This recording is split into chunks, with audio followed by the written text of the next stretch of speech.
Japan is still forcing transgender people to undergo sterilization in order to complete its gender recognition process. Despite strides forward in terms of LGBT equality in recent years, the Human Rights Watch says Japan still forces sterilization on trans people to complete the process. The law, number 111, which was introduced in 2003, was challenged in court by a trans man earlier this year. The man argued that the sterilization process is in violation of Japan's constitutional guarantee of people's right to be respected as individuals. And Human Rights Watch says the process is in violation of Japan's human rights obligations.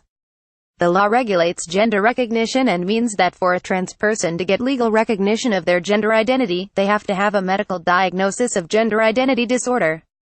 2 or more medical professionals must give the diagnosis, and once received, a trans person must receive a court order by the family court. Those in receipt of the court order must be at least 20 years of age, unmarried and without children. The law also specifies that the person must have a body which is endowed with genitalia that closely resembles the physical form of an alternative gender. This means that the trans person must undergo gender reassignment surgery in order to be legally recognized.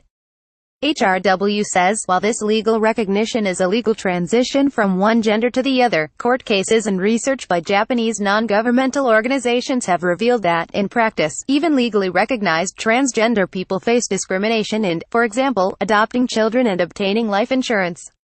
That is to say, while Law No.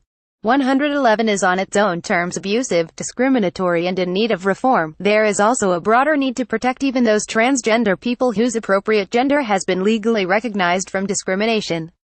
The legal requirements for transgender people in Japan to obtain a GID diagnosis involve unnecessary, arbitrary, and burdensome tests.